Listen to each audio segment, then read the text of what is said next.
ito yung recipe na napasabi si Dada na hindi daw sayang ang paggising ko sa kanya. Tara, luto tayo! So, chicken wings yung ginamit ko dito guys, and hugasan ko na yan sila, and i-pat dry lang natin siya ng tissue para matanggal yung mga excess na moisture. Next, sa isang bowl is maglagay lang tayo ng 1 teaspoon ng baking powder. Ayan, so baking powder yan guys. And another one is 1 teaspoon ng salt. So, ayan yung 1 teaspoon of salt natin, and half teaspoon ng pepper. So, kalahati lang. And then next is half teaspoon din ng paprika. So, ayan lang guys ang mga spices na kailangan natin sa ating oven bake na chicken. So, ito lang yung mga pampalasa natin guys sa ating oven bake na chicken wings. And then, ilalagay na natin ang ating mga chicken. So, ayan. And then, mix na lang natin siya. And para ma-coat yung mga chicken ng equally coat sila. So, ayan. After ko pag-mix, ito na yung itsura niya guys. So, as you can see, parang equally coat talaga siya. And naglagay lang din ako ng konting cooking oil. So, last na lang to na cooking oil namin. So, ayan. And then after that, i-mix nyo na lang din siya. Then, kunin na natin tong tray natin. And ilalagay na lang natin yung ating chicken dyan sa ating tray. Nag-preheat na din pala ako ng oven. So, gas yung gamit namin. So, nag-preheat ako ng gas mark 4 for 3 minutes habang ginagawa ko itong paglalagay sa tray. Naka-preheat na yung oven namin. So, ayan. Buti kasya to guys. So, 8 na chicken wings. So, ayan. So, nilagay ko lang siya, in-arrange ko na lang siya ng mabuti dito sa aking tray para magkasya siya dito sa mga spaces niya. So, ayan ang final na pag-arrange natin ng ating chicken.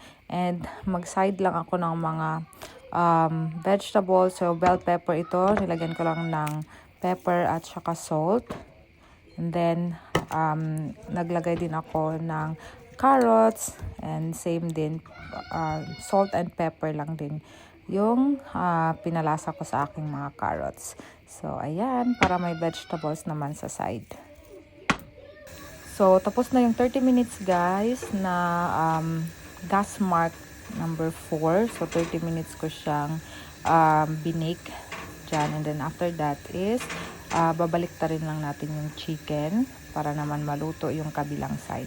And after ko binaliktad lahat ng mga chicken guys, ay change ko yung settings ng gas mark to number 8.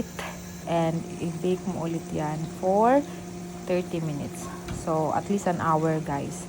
And after that, ito na yung result ng ating chicken. So, ayan.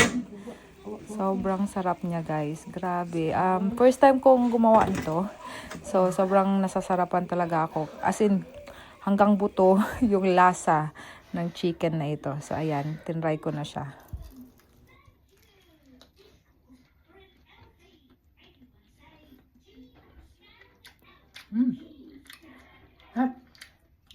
Kasi na. Bata.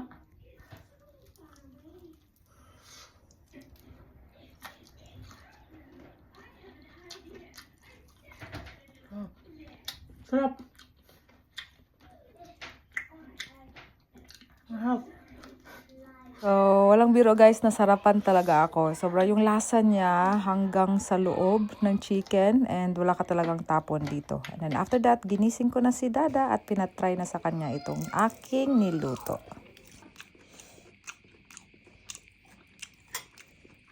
Wow. Isa pa, ubusin mo yung isang ano. Masarap.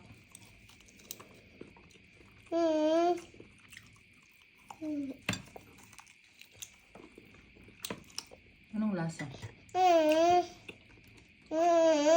Sarap chicken and chicken. Rate Lasa. 10 out of 10. Rate 1 to 10. Yummy. 10.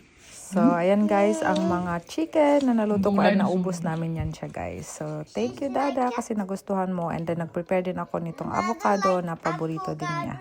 So, ayun lang guys for today's video. Try nyo din tong recipe na to, oven baked chicken. Thank you so much for watching and see you on our next one. Bye-bye and God bless.